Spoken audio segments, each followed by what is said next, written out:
اما بعد فاعوذ باللہ من الشیطان الرجیم بسم اللہ الرحمن الرحیم الحمد للہ رب العالمین الرحمن الرحیم مالک یوم الدین ایاک نعبد و ایاک نستعین اہدنا الصراط المستقیم صراط الذین انعمت علیہم غیر المغضوب علیہم ولا الضالین آمین ما اصاب من مصیبت الا باذن اللہ ومن یؤمن باللہ یہد قلبہ واللہ بکل شیء علیم وقال عز وجل كما ورد في سورة الحديد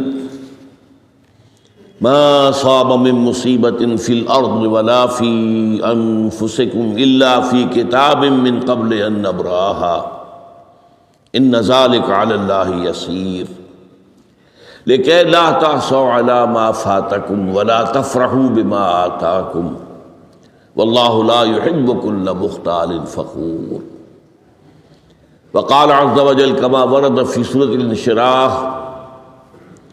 ان مع العسر يسرا ان مع العسر يسرا صدق اللہ العظیم. وعن ابی العباس عبد اللہ بن عباس رضی اللہ تعالی عنہما قال كنت خلف النبي صلی اللہ علیہ وسلم یوما فقال یا غلام انی اعلمک بکلمات احفظ اللہ یحفظک احفظ اللہ تجدہ تجاہک اذا سألت فاسأل اللہ واذا استعنت فاستعن باللہ واعلم ان الامة لو اجتمعت على ان ينفعوك بشيء لم ينفعوك الا بشيء قد كتبه الله لك وإن اجتمعوا على أن يضروك بشيء لم يضروك إلا بشيء قد كتب الله عليك رفعت الأقلام وجفت الصحف. رواه الترمذي رحمه الله وقال حديث حسن صحيح.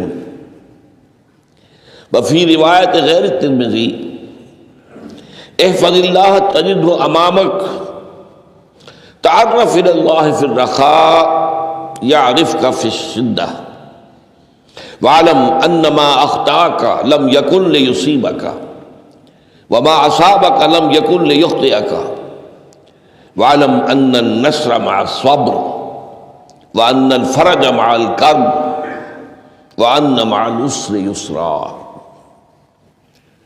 رب اشرح لي صدري ويسر لي أمري واحلل عقدة من لساني يفقهوا قولي.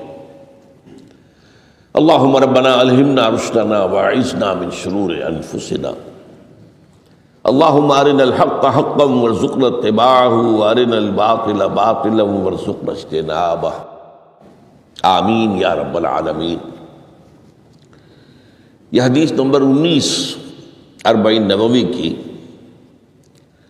روح دین کے اعتبار سے ایک بہت ہی اہم مسئلے سے بحث کرتی ہے. اس کے راوی ہے حضرت عبداللہ ابن عباس جن کی کنیت ہے ابو العباس، یعنی ان کے والد کا نام بھی عباس ہے، ان کے بیٹے کا نام بھی عباس ہے. عن ابی العباس عبداللہ ابن عمر ابن عباس رضی اللہ تعالی عنہما.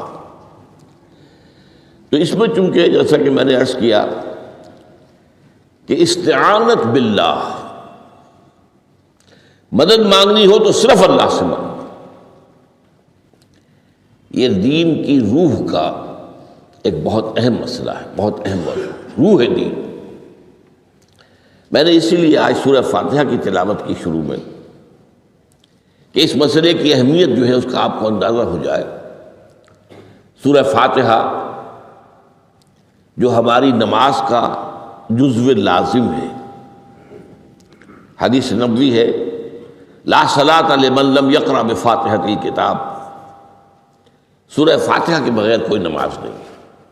ہر رکعت میں ہم پڑھتے ہیں یا یہ دوسری بات ہے، فقہ حنفی کے مطابق امام پڑھتا ہے اگر جہری انداز میں تو گویا کہ پوری جماعت کی طرف سے ادائیگی ہوئی، لیکن اس پہ اتفاق ہے کہ سورہ فاتحہ ہی اصل نماز ہے۔ اسی لیے ایک حدیث میں جو مسلم شریف میں آئی ہے حضرت ابو ہریرہ سے، سورہ فاتحہ کی تجزیہ کیا گیا ہے مضامین کا، اور وہ حدیث قدسی ہے۔ قسمت الصلاۃ بینی و بین عبدی نصفین، اللہ فرماتا ہے میں نے نماز کو اپنے اور اپنے بندے کے درمیان برابر برابر تقسیم کر دیا۔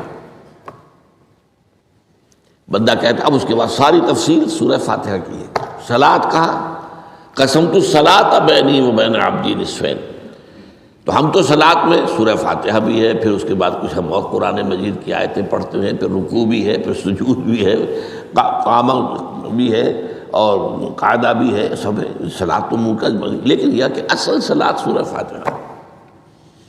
چنانچہ اس حدیث میں تجزیہ کیا گیا ہے، جب بندہ کہتا ہے، میرا بندہ یہ کہتا ہے الحمدللہ رب العالمین، تو میں یہ کہتا ہوں، اللہ تعالیٰ یہ فرماتا ہے حمدنی عبدی، میرے بندے نے میری حمد کی، تعریف کی، ثنا کی۔ جب بندہ کہتا ہے الرحمن الرحیم، میں کہتا ہوں، اللہ کہتا ہے اثنا علی عبدی، میرے بندے نے میری ثنا کی۔ اور جب بندہ کہتا ہے مالک یوم الدین، تو اللہ فرماتا مجدنی عبدی، میرے بندے نے میری بزرگی بیان کی۔ تو یہ سارا میں اس لیے آپ کو حوالہ دے دیا ہے۔ آج میں سورہ فاتحہ کا درس نہیں دے رہا ہوں، پوری بات نہیں سنا رہا ہوں کہ اصل نماز سورہ فاتحہ۔ اب سورہ فاتحہ میں 7 آیتیں ہیں، اور عجیب ترتیب ہے، 3 آیتوں پر ایک جملہ بنتا ہے، الحمدللہ رب العالمین الرحمن الرحیم مالک یوم الدین، آیتیں 3 جملہ 1۔ پھر 3 آیتوں پر ایک جملہ ہے آخر میں، اہدنا الصراط المستقیم صراط الذین انعمت علیہم غیر المغضوب علیہم ولا الضالین، آیتیں 3 جملہ 1۔ درمیانی آیت ہے 4 نمبر کی، ایاک نعبد و ایاک نستعین، یہ ہے در حقیقت مرکزی آیت، مرکزی ہو گئی، 3 ادھر 3 ادھر، پھر وہ 3 ایک جملہ، آخری 3 ایک جملہ، اور یہ ایک آیت میں 2 جملے ہیں۔ ایاک نعبد بھی مکمل جملہ ہے، و ایاک نستعین بھی مکمل جملہ ہے، اور یہیں پر سورہ فاتحہ کی وہ تقسیم ہوتی ہے آدھی، 3.5 آیتیں ادھر ہیں، الحمدللہ رب العالمین الرحمن الرحیم مالک یوم الدین ایاک نعبد۔ اب واو آ گیا، یہ واو ایسے ہے جیسے کہ آپ ترازو کو پکڑتے ہیں، مٹھ اس کی جو ہے۔ اب 3.5 آیتیں ہیں، وَإِيَّاكَ نَسْتَعِينُ اهْدِنَا الصِّرَاطَ الْمُسْتَقِيمَ صِرَاطَ الَّذِينَ أَنْعَمْتَ عَلَيْهِمْ غَيْرِ الْمَغْضُوبِ عَلَيْهِمْ وَلَا الضَّالِّينَ۔ یہ جو مرکزی آیت ہے، اس میں 2 باتوں کا ذکر ہے۔ ایاک نعبد، ایک تو ہم اقرار کرتے ہیں کہ اللہ ہم صرف تیری ہی بندگی کرتے ہیں اور کرتے رہیں گے، یہ حال اور ماضی، حال اور مستقبل دونوں کو محیط ہے۔ اور دوسرا وَإِيَّاكَ نَسْتَعِينُ، اور صرف تجھ ہی سے مدد مانگتے ہیں اور مانگتے رہیں گے۔ یہ گویا کہ دین کا ایک مرکزی نقطہ ہے، جو صلاۃ کا مرکزی نقطہ ہے، وہی در حقیقت دین کا مرکزی نقطہ ہے۔ اب ہم اس پر غور کر چکے ہیں، 40 نبوی کی حدیث نمبر 3 جو ہے وہ اس پر ہے، ایاک نعبد۔ اس میں گفتگو ہو چکی ہے تفصیل سے کہ عبادت کا تصور کیا ہے، جس کے لیے انسان کو پیدا کیا گیا، وما خلقت الجن والانس الا لیعبدون، اور تمام رسولوں کی دعوت کا مرکزی نقطہ ان اعبدوا اللہ ما لکم من الہ غیرہ،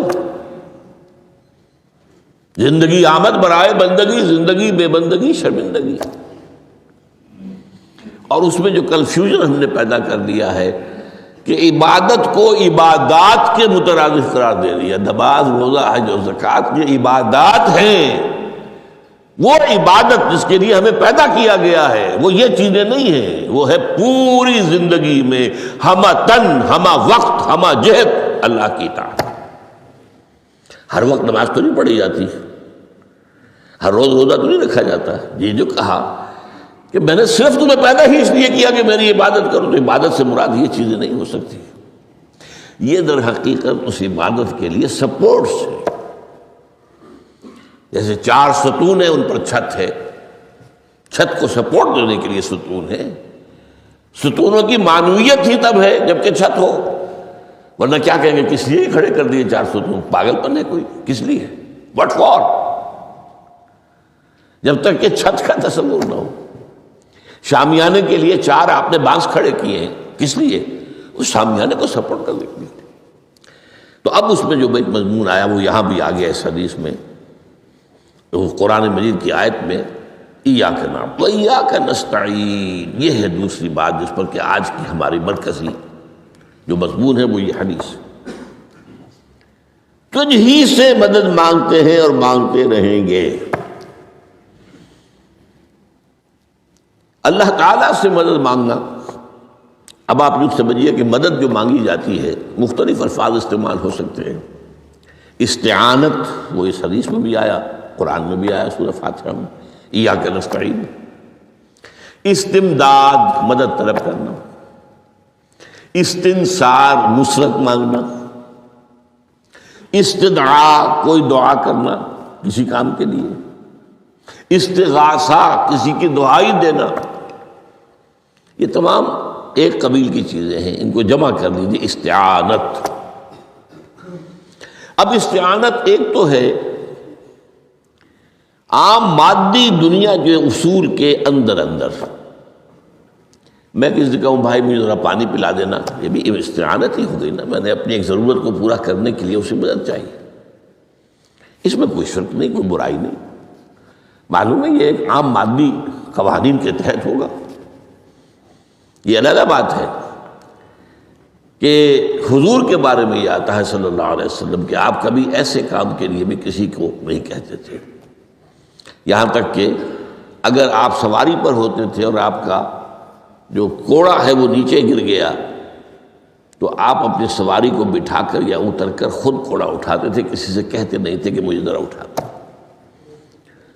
تو یہ استدعاء، استعانت، استمداد، اس میں ایک درجے ہیں، بڑے اونچے درجے بھی ہیں، لیکن عام حالات میں ہم مادی قوانین کے تحت اگر کوئی مدد چاہے کسی سے تو کوئی بری بات نہیں، اس میں کوئی شرک نہیں، اس میں کوئی کفر نہیں۔ اگرچہ بعض حضرات کے نزدیک اس کا ایک درجہ ہے، وہ میں بعد میں بیان کروں گا، لیکن یہ کہ ماورائی انداز میں کسی غیر مرئی حقیقی یا موہومہ شخصیت سے مدد مانگنا، یہ شرک ہے۔ غیر